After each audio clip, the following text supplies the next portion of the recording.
Imran series novel X2 از قلم مظہر کلیم MA۔ Sharp Wiley نے جیسے ہی ستون سے بندھے ہوئے X2 کا نقاب کھینچا، تمام ممبران اور سر سلطان حیرت سے چیخ اٹھے، کیونکہ سامنے سلیمان کھڑا آنکھیں جھپکا رہا تھا۔ شارپ وائلی ایک دو لمحے کے لیے بے جان نظروں سے سلیمان کو دیکھتا رہ گیا۔ ممبران کی حیرت زدہ چیخیں شارپ وائلی کے کانوں میں پگھلا ہوا سیسا بن کر اتر رہی تھیں۔ بلیک لاک بھی پھٹی پھٹی آنکھوں سے یہ نظارہ دیکھ رہا تھا۔ اس کی سمجھ میں نہیں آ رہا تھا کہ یہ سب کچھ کیا ہے۔ پھر سر سلطان کا زوردار قہقہا گونجا، X2 کو بے نقاب کرنے چلے تھے، انہوں نے بڑے ہی طنزیہ انداز میں کہا، اور شارپ وائلی اور بلیک لاک دونوں تیزی سے سر سلطان کی طرف مڑے۔ شارپ وائلی کی آنکھیں غصے، ندامت اور جھنجھلاہٹ سے سرخ ہو گئی تھیں۔ X2 نے انہیں بڑی عبرتناک شکست دی تھی۔ وہ سلیمان کو پہچانتے تھے۔ وہ کبھی سوچ بھی نہیں سکتے تھے کہ جس X2 کو انہوں نے اتنے جامع اور مکمل پلان کے تحت پکڑا تھا، وہ ایک احمق کا باورچی نکلے گا۔ تمام ممبر ایک دوسرے کو حیرت بھری نظروں سے دیکھ رہے تھے۔ ان کے ذہنوں میں ایک ہی سوال گونج رہا تھا، کیا سلیمان ہی دراصل X2 ہے؟ لیکن سر سلطان کا طنزیہ قہقہا اس بات کی نفی کرتا تھا۔ مگر کیا سر سلطان مجرموں کو ڈاج دینا چاہتے ہیں؟ اس سے پہلے کہ وہ مزید کچھ سوچتے، اچانک وہ ایک بار پھر اچھل پڑے۔ ہال میں X2 کی مخصوص آواز گونجنے لگی۔ سب ممبروں کی نظریں بے اختیار سلیمان کے چہرے پر پڑ گئیں، مگر سلیمان کے لب ایک دوسرے کے ساتھ مضبوطی سے پیوست تھے۔ شارپ وائلی اور بلیک لاک، مجھے امید ہے تم دونوں کو یہ تجربہ ہمیشہ یاد رہے گا۔ تم X2 کو بے نقاب کرنا چاہتے تھے۔ تم دونوں نے بڑا جامع اور مکمل پلان بنایا تھا، مگر تمہارے پلان کا حشر تمہاری آنکھوں کے سامنے ہے۔ اس کے ساتھ ہی تم خود اچھی طرح سوچ سکتے ہو کہ اب تمہارا کیا حشر ہونے والا ہے۔ یہ ٹھیک ہے کہ تم نے بڑی چالاکی سے صفدر کو بطور چارہ استعمال کر کے میرے تمام ممبران کو پکڑ لیا ہے، مگر X2 کے بازوؤں میں ابھی اتنی طاقت ہے کہ وہ تم دونوں کو ایک حقیر کیڑے کی طرح کچل کر رکھ دے۔ اور X2 کی آواز آنا بند ہو گئی۔ تمام ممبران دم بخود رہ گئے۔ اب انہیں اس بات کا قطعاً یقین ہو گیا تھا کہ سلیمان X2 نہیں ہے۔ ان سب کو گولیوں سے اڑا دو، شارپ وائلی نے جھنجھلا کر مشین گن برداروں سے کہا۔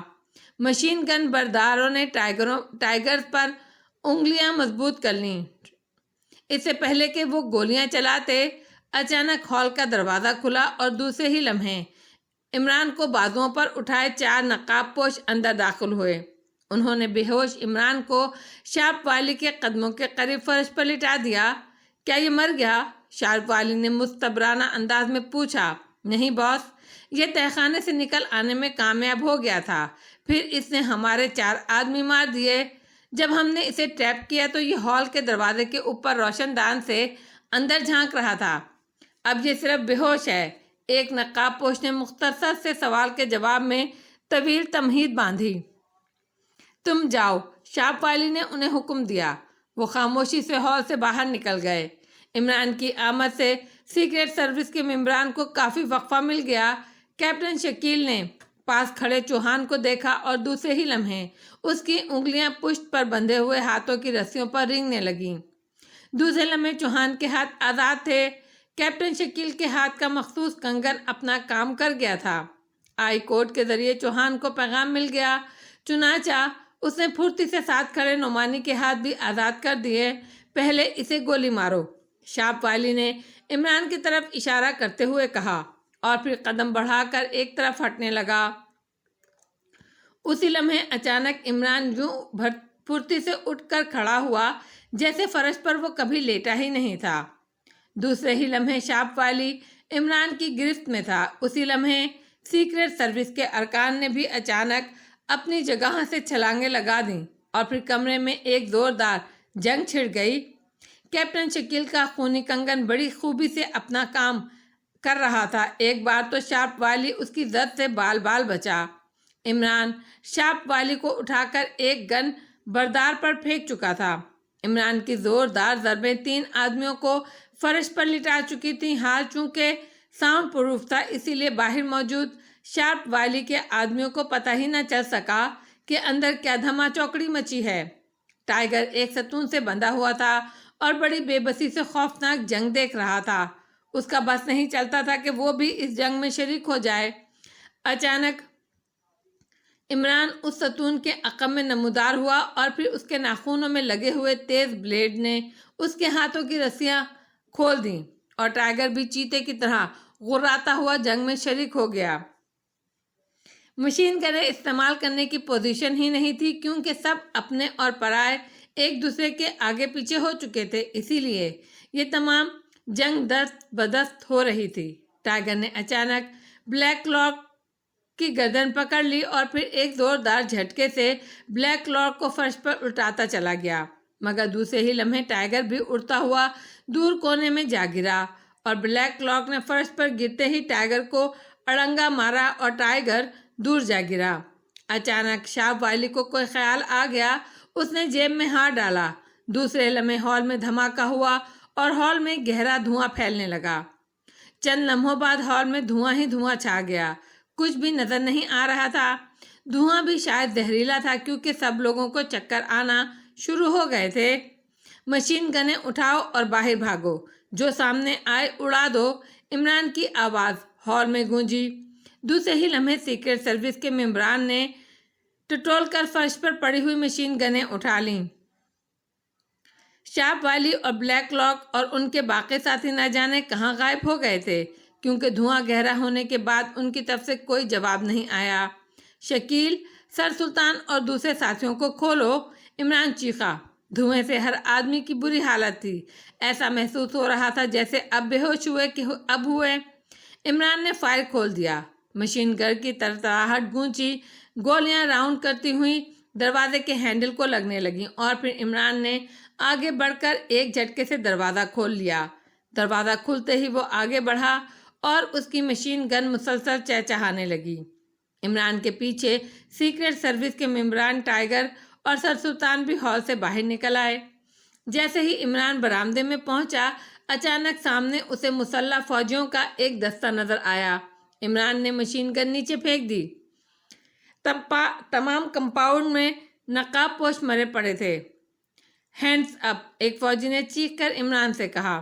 عمران کے پیچھے آنے والے ممبران نے بھی عمران کی پیروی کی اور اب وہ غیر مسلح ہو چکے تھے۔ اسی لمحے ایک سائیڈ سے X2 نقاب لگائے برآمد ہوا، اس کے ہاتھ میں مشین گن موجود تھی۔ عمران، مجرم کہاں ہیں؟ X2 نے مخصوص انداز میں عمران سے سوال کیا۔ وہ دھوئیں میں تحلیل ہو کر روشن دان سے ہوتے ہوئے فضائے بسیط میں غائب ہو گئے ہیں۔ عمران کی زبان میں کافی دیر سے کھجلی ہو رہی تھی، لہذا موقع ملتے ہی وہ چل پڑی۔ سلیمان تمہارے ساتھ نہیں ہے؟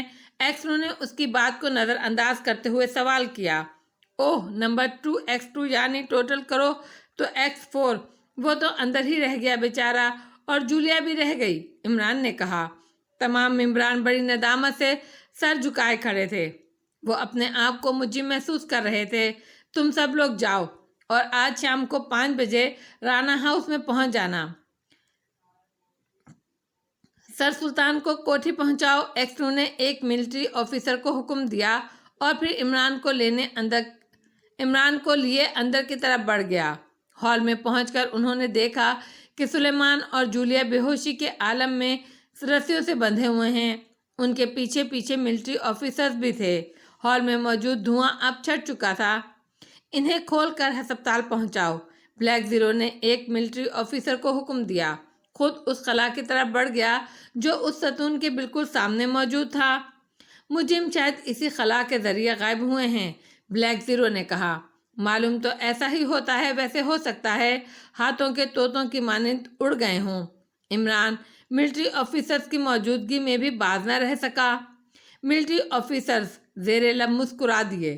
وہ حیران تھے کہ یہ احمق سا آدمی صدر کے بعد ملک کی سب سے عظیم شخصیت سے یوں بے تکلفی سے مذاق کر لیتا ہے۔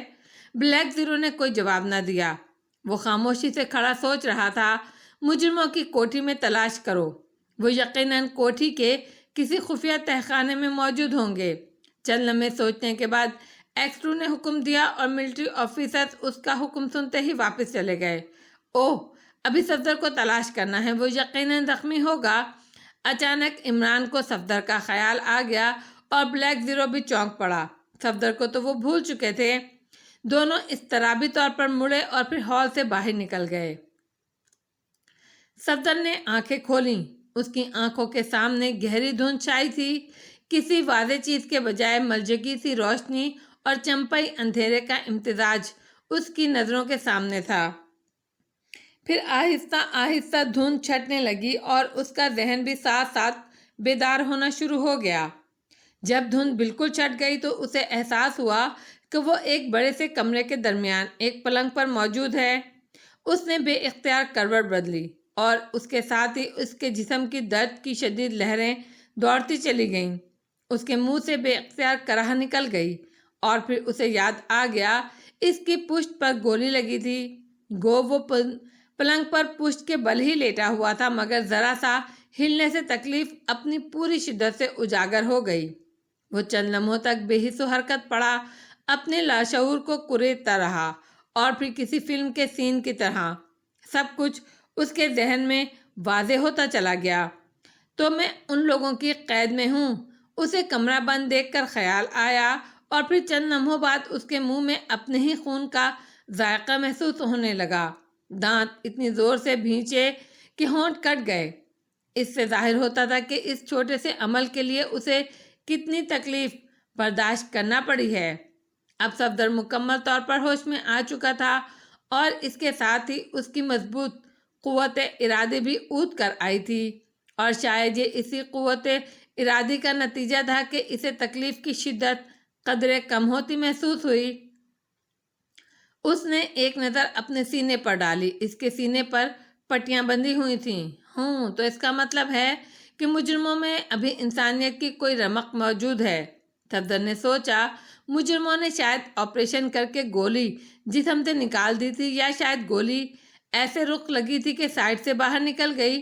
بہرحال اسے محسوس ہو رہا تھا کہ گولی اب اس کے جسم میں موجود نہیں ہے۔ تھوڑی دیر انہی خیالات میں گم رہنے کے بعد صفدر نے چونک کر ادھر ادھر دیکھا، پھر وہ بڑی آہستگی اور پوری قوت ارادی کو استعمال کرتے ہوئے پلنگ سے نیچے اترا۔ چند لمحوں تک کے لیے تو اس کی آنکھوں کے سامنے اندھیرا چھایا، مگر پھر وہ سنبھل گیا۔ اس نے پلنگ کا سہارا لے کر ہال کے اکلوتے بند دروازے کی طرف مایوس نظروں سے دیکھا۔ دروازہ لوہے کا اور بے حد مضبوط تھا۔ اس کے علاوہ کمرے میں اور کوئی دروازہ یا کھڑکی موجود نہیں تھی۔ چھت کے قریب ہوا کی آمد و رفت کے لیے البتہ چند باریک سوراخ موجود تھے۔ صفدر کی جسمانی حالت ایسی نہیں تھی کہ وہ اس دروازے کو طاقت کے زور سے کھول سکتا، چنانچہ صبر کے اور کوئی چارہ کار فی الحال نظر نہیں آتا تھا۔ پھر قطعاً معلوم نہیں تھا وہ کتنا عرصہ بے ہوش رہا ہے۔ ویسے اسے محسوس ہو رہا تھا کہ جسے گولی لگنے کے واقعے کو صدیاں گزر چکی ہوں، ایک طویل عرصہ۔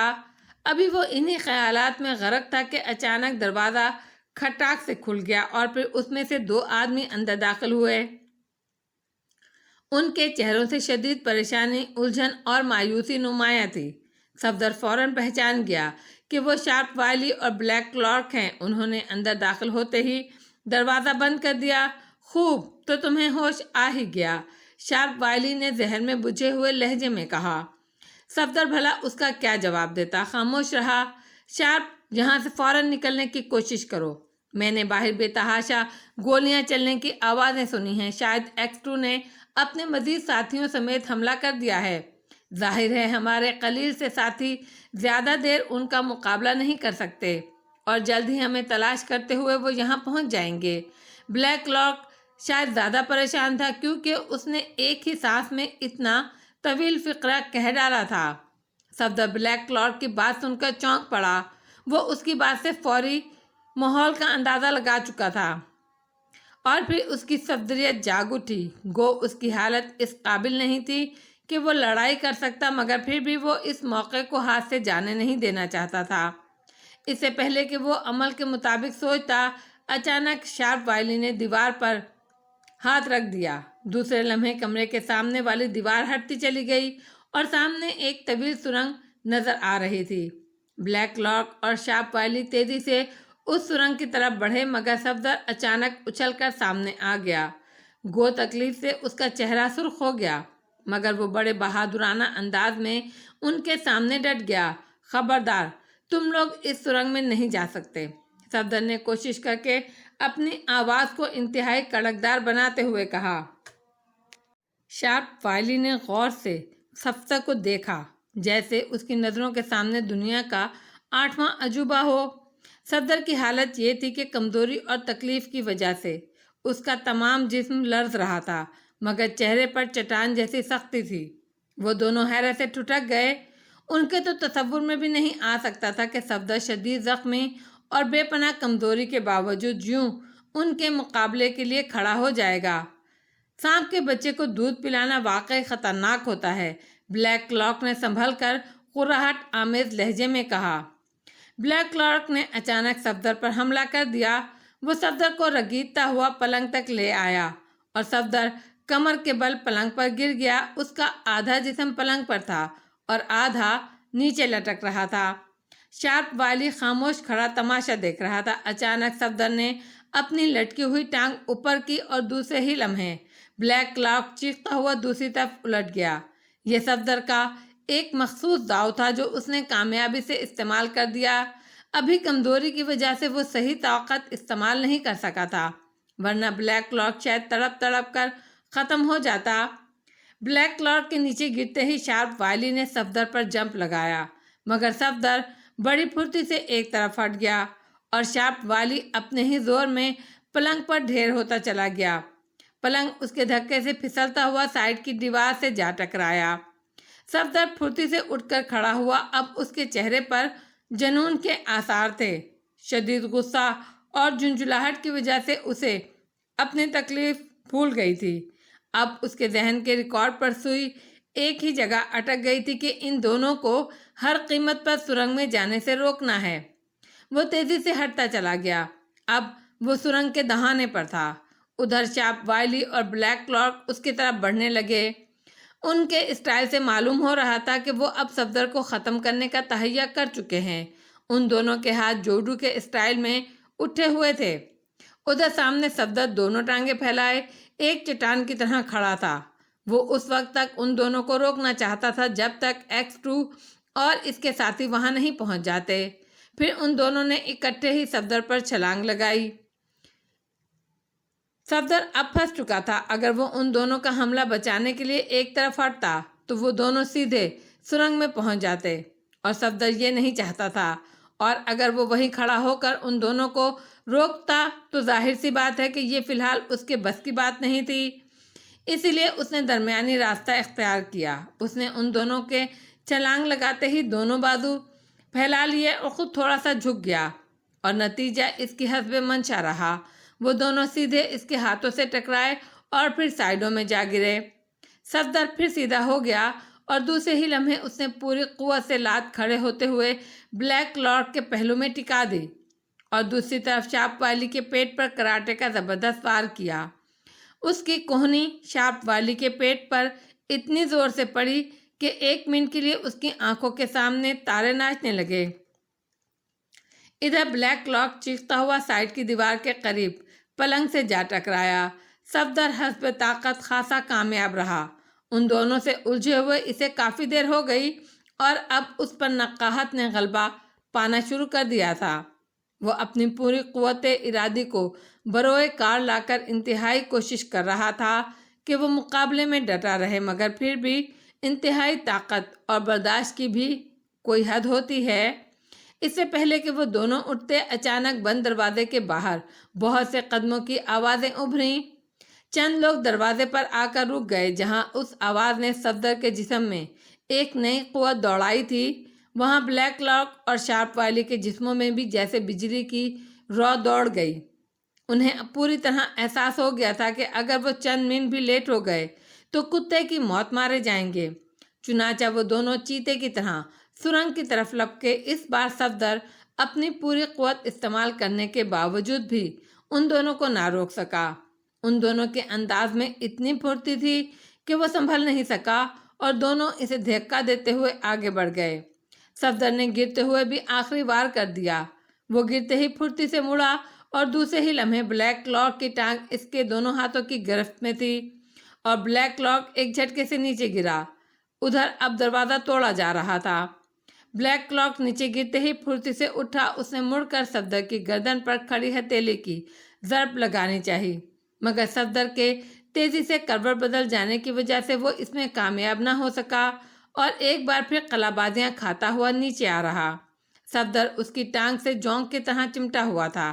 اسے اچھی طرح معلوم تھا کہ اگر چند منٹ بھی وہ مزید جدوجہد کرتا رہا تو کم از کم ایک مجرم ضرور گرفتار ہو جائے گا، کیونکہ دروازے کی طرف سے آنے والی آوازوں سے صاف معلوم ہو رہا تھا کہ دروازہ کسی بھی لمحے ٹوٹنے والا ہے۔ شارپ وائلی جو آگے بھاگا جا رہا تھا، جب اسے محسوس ہوا کہ اس کے ساتھ بلیک کلاک نہیں ہے تو وہ پلٹا اور تیزی سے واپس اس جگہ آیا جہاں بلیک کلاک اور صفدر کے درمیان جدوجہد ہو رہی تھی۔ جلدی چلو، کاش اس وقت میرے پاس ریوالور ہوتا۔ شارپ وائلی نے غصے سے چیختے ہوئے پوری قوت سے بلیک کلاک کا ہاتھ پکڑ کر گھسیٹا اور صفدر بھی ساتھ ہی گھسیٹتا چلا گیا، اور پھر اسی گھسیٹنے میں صفدر کا سر پوری قوت سے زمین سے ٹکرایا اور پھر اس کی قوت برداشت جواب دے گئی۔ اس کی آنکھوں کے سامنے اندھیرا چھا گیا اور بلیک کلاک کی ٹانگ آزاد ہو گئی۔ صفدر بے ہوش ہو چکا تھا۔ بلیک کلاک نے بھاگتے ہوئے ایک ابھرے ہوئے پتھر پر زور سے پیر مارا اور سائیڈ میں ہٹی ہوئی دیوار اپنی جگہ پر واپس آ گئی۔ صفدر کا باقی جسم تو اس دیوار کی حد سے آگے تھا، مگر اس کے پیر اس جگہ پر تھے اور پھر دیوار پوری قوت سے بند ہوئی۔ جھٹکے سے صفدر کا ایک پیر تو ہٹ گیا، مگر دوسرا پیر دیوار کے کونے میں پھنس گیا۔ ایک معمولی سا رخنہ بچ گیا جس کے درمیان پیر بری طرح پھنسا ہوا تھا۔ عمران اور بلیک زیرو تیز تیز قدم اٹھاتے ہال سے باہر نکلے اور پھر وہ دونوں چھوٹے چھوٹے کمروں سے ہوتے ہوئے برآمدے میں آ گئے۔ تہہ خانے کہاں ہوں گے؟ بلیک زیرو نے پوچھا۔ میرے پیچھے آؤ اور 3-4 فوجیوں کو بھی بلا لو، شاید ہمیں دروازہ توڑنا پڑے، عمران نے انتہائی سنجیدہ لہجے میں کہا اور آگے بڑھ گیا۔ بلیک زیرو نے برآمدے میں موجود 3 مسلح فوجیوں کو اپنے ساتھ آنے کا اشارہ کیا اور وہ تینوں اس کے ساتھ ہو لیے۔ سیڑھیاں اتر کر عمران انہیں لیے ایک اور برآمدے میں پہنچا، وہاں سے ایک اور چھوٹے سے دروازے میں گھس گیا۔ نیچے مزید سیڑھیاں جا رہی تھیں۔ سیڑھیاں اتر کر جیسے ہی وہ نچلی گیلری میں پہنچے، انہیں ایک بند دروازے کے باہر ٹائیگر کھڑا نظر آیا۔ ٹائیگر اس دروازے پر دور سے دوڑ دوڑ کر کندھے کی ٹکریں مار رہا تھا۔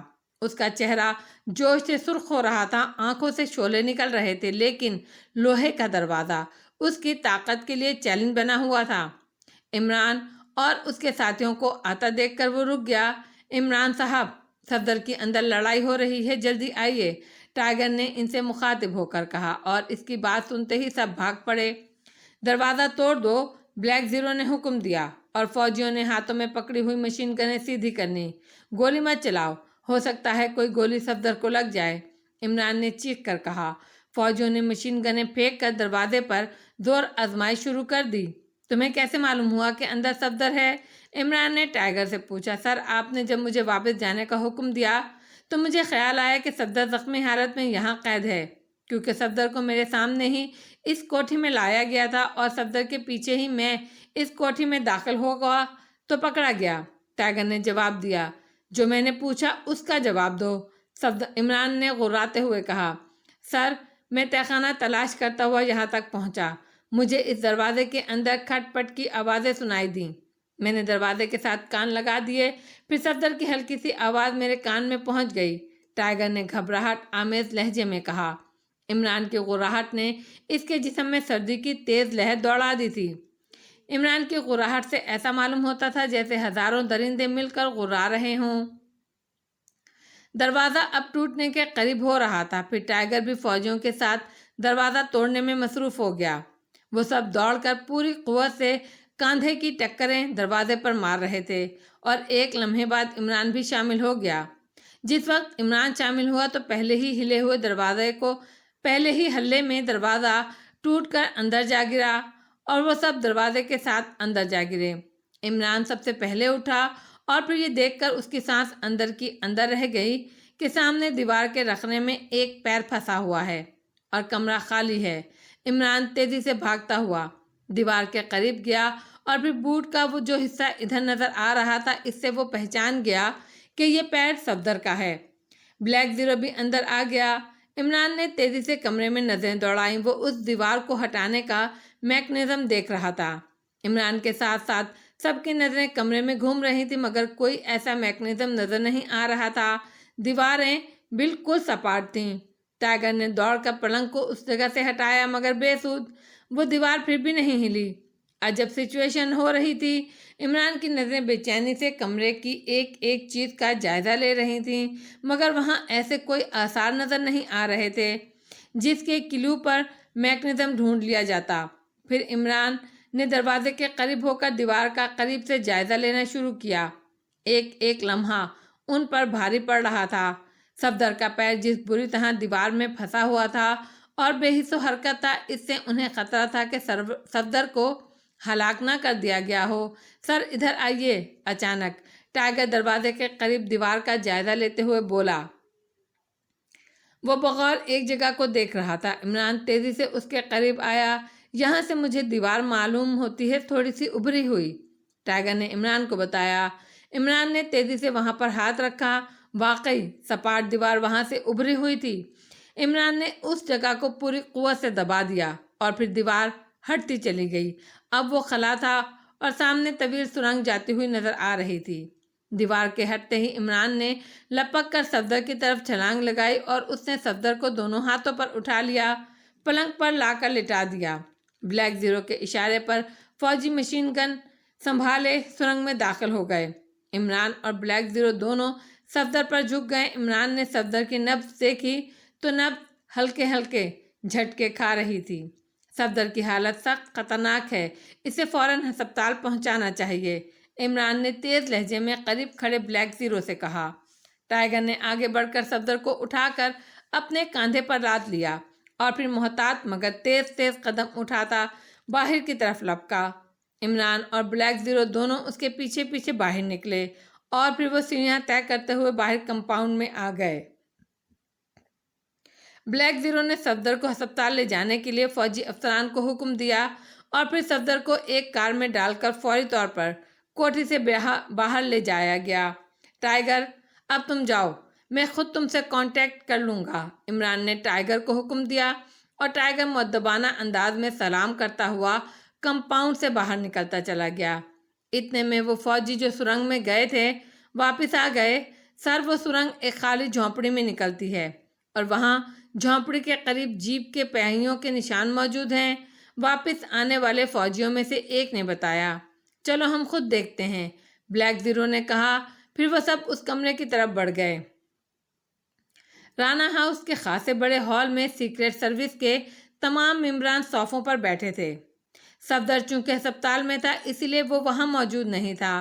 عمران بھی ممبران کے ساتھ ہال میں بیٹھا تھا۔ عمران صاحب، X2 نے ہمیں کس لیے بلایا ہے؟ چوہان سے رہا نہ گیا تو پوچھ بیٹھا۔ بھائی باقی کا تو مجھے پتا نہیں، البتہ مجھے اس نے یہ کہا ہے کہ جولیا سے اس کی شادی ہونی ہے، اس لیے نکاح میں شرکت کے لیے ضرور آنا، عمران نے جولیا کی طرف دیکھتے ہوئے کہا۔ عمران کی بات پر ہال زوردار قہقہوں سے گونج اٹھا۔ جولیا عمران پر جھپٹنے کے لیے اٹھی ہی تھی کہ دروازہ کھلا اور X2 نقاب لگائے اندر داخل ہوا۔ جولیا جس طرح غصے میں کھڑی ہوئی تھی اسی طرح کھڑی رہ گئی۔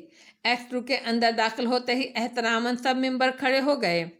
بیٹھ جائیے، X2 کی مخصوص آواز کمرے میں گونجی اور وہ خود بھی ایک طرف پڑی ہوئی کرسی پر بیٹھ گیا۔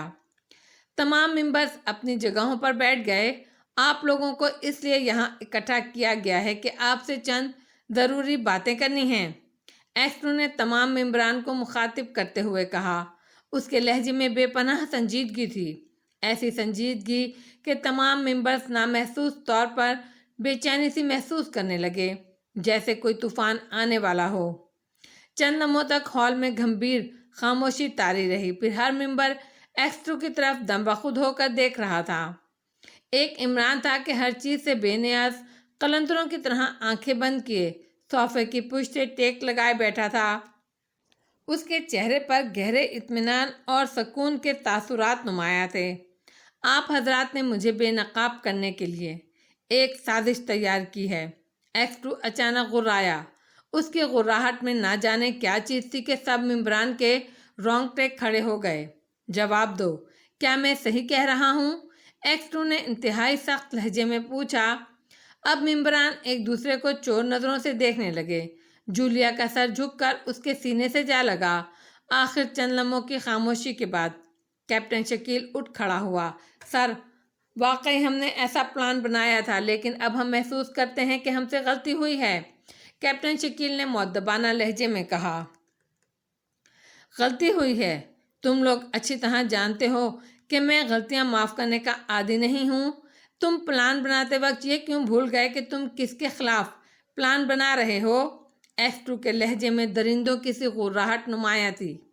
سر، دراصل بات یہ ہے کہ ہم اپنے فطری تجسس کے ہاتھوں مجبور ہو گئے۔ اس بار کیپٹن شکیل نے جواب دینے کی جرأت کی۔ تم تشریف رکھو، ایکس2 نے کیپٹن شکیل کو ڈانٹ دیا۔ کیپٹن شکیل خاموشی سے صوفے پر بیٹھ گیا۔ تم سیکرٹ سروس کے ممبر ہو، تم حالات اور واقعات کی نزاکت کو اچھی طرح سمجھتے ہو۔ تمہیں اچھی طرح معلوم ہے کہ میں اگر نقاب میں رہتا ہوں یا آپ لوگوں کے سامنے نہیں آتا تو اس میں ہم سب کا اور ہمارے ملک کے مفاد کا بھلا ہے۔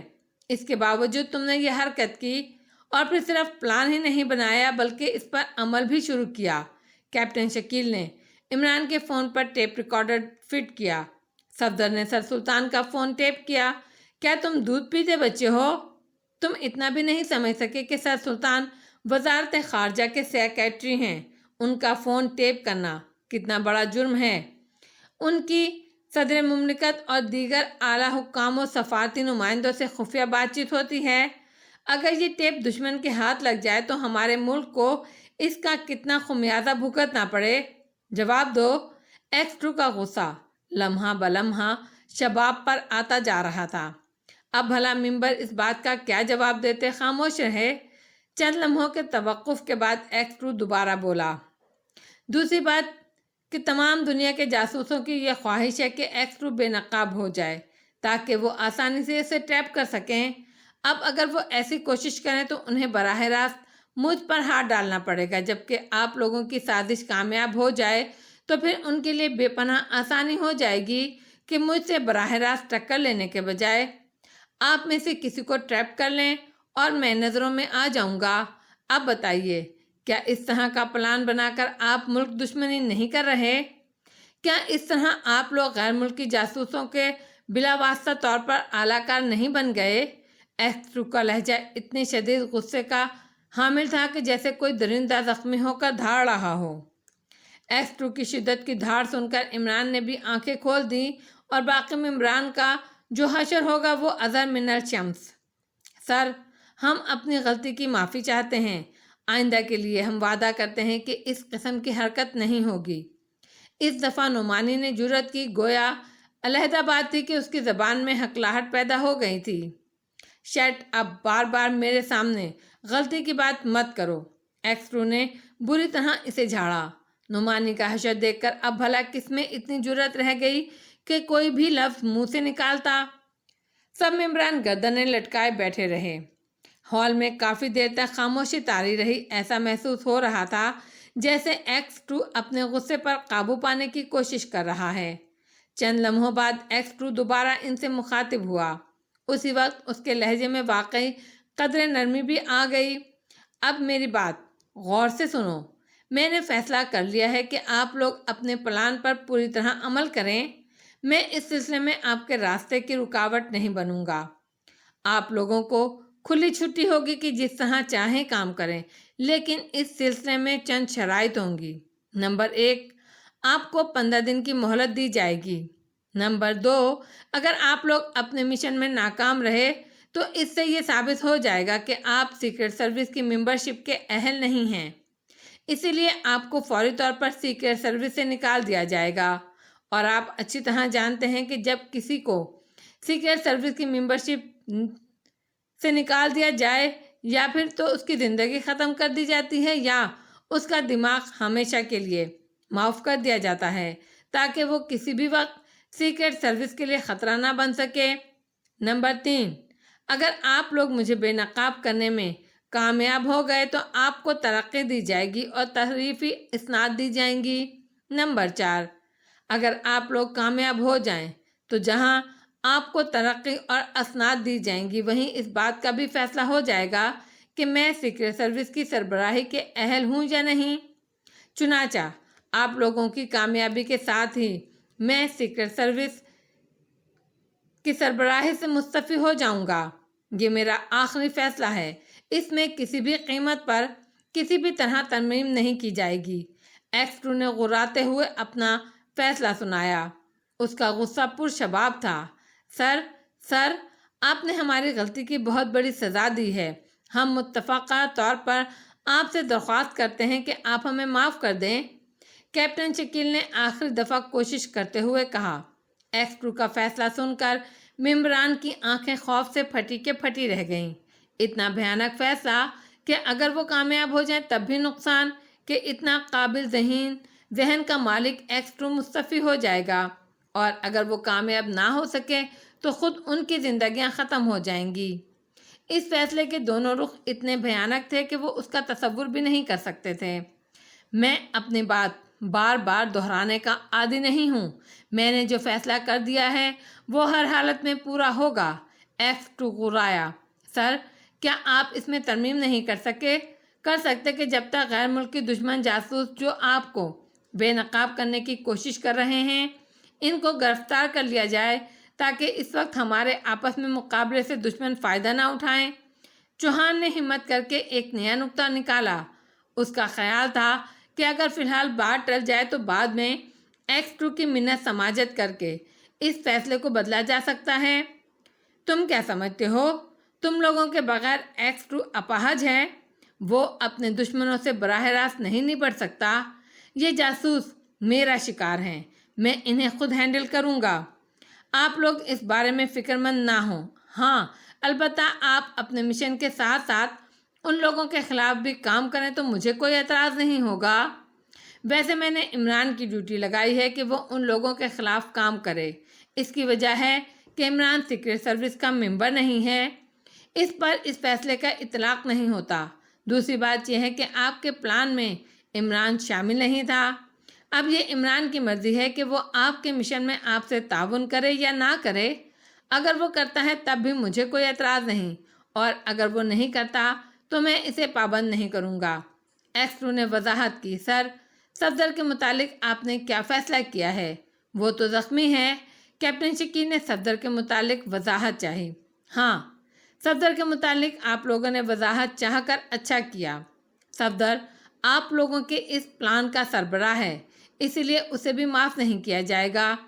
اس پر بھی اس فیصلے کا اطلاق ہوگا۔ صفدر کی حالت اب تسلی بخش ہے اور میں نے اسپیشلسٹ ڈاکٹروں کی ڈیوٹی لگا دی ہے کہ وہ اسے جلد از جلد ٹھیک کر دیں۔ مجھے امید ہے کہ وہ 2-3 روز میں ہسپتال سے فارغ ہو کر آپ لوگوں سے آ ملے گا۔ ایکس 2 نے صفدر کے متعلق بھی وضاحت کر دی۔ سر، اگر آپ ہماری غلطی معاف نہیں کرتے تو میں نے فیصلہ کیا ہے کہ میں اپنی زندگی آپ پر قربان کر دوں گی اور آپ کو بے نقاب کرنے کی قطعاً کوشش نہیں کروں گی۔ جولیا نے سر اٹھا کر پہلی بار بات کی۔ اس کا لہجہ گلوگیر ہو رہا تھا اور آنکھیں آنسوؤں سے لبریز تھیں۔ یہ ایک خطرناک نفسیاتی داؤ تھا جو جولیا نے استعمال کیا تھا۔ چند لمحوں تک ایکس 2 خاموش رہا۔ ممبران کے دل میں امید بن گئی کہ جولیا کامیاب ہو گئی ہے، اب ایکس 2 ضرور اپنا فیصلہ واپس لے لیں گے۔ چند لمحوں کی خاموشی کے بعد ایکس 2 کی آواز ہال میں گونجی۔ جولیا، تم جذباتی ہو رہی ہو اور تمہیں اچھی طرح معلوم ہے کہ سیکرٹ سروس میں کام کرتے ہوئے جذبات کو قطعاً علیحدہ رکھنا پڑتا ہے، چنانچہ تمہیں ہر قیمت پر میرے فیصلے پر پابندی کرنی ہوگی۔ یہ میرا حکم ہے۔ ایکس 2 کے لہجے میں سپاٹ پن تھا۔ بہتر سر، اگر آپ کا حکم ہے تو ہم پوری کوشش کریں گے کہ آپ کو بے نقاب کریں۔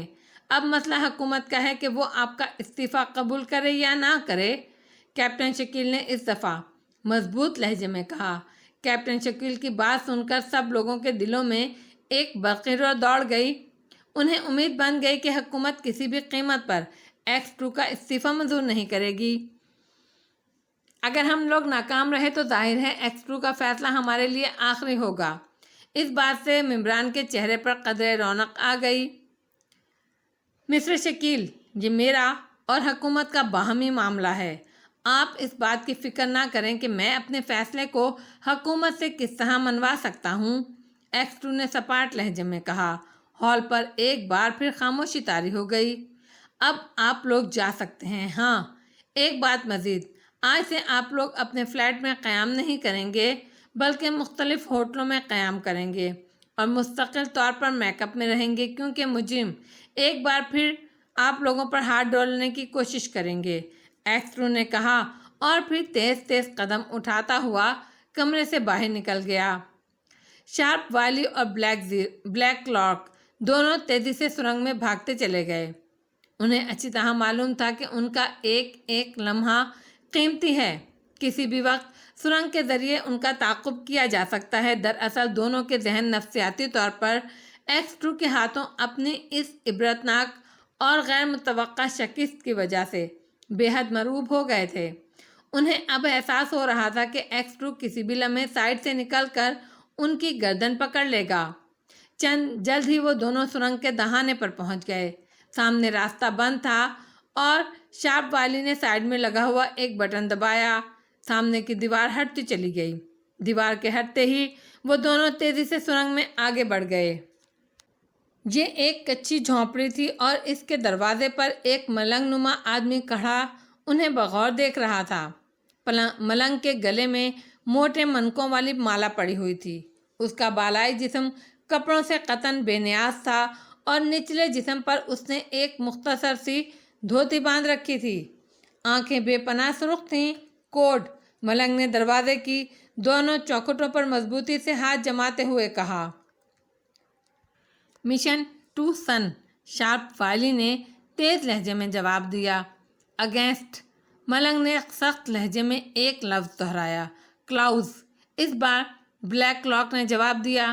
ملنگ نے اچانک دروازہ چھوڑ کر مؤدبانہ انداز میں جھک کر سلام کیا۔ یور نمبر، شارپ وائلی نے تیزی سے اس سے سوال کیا۔ D11، ملنگ نے مؤدبانہ لہجے میں کہا۔ D11، ہم نے فوری طور پر یہ جگہ چھوڑ دینی ہے۔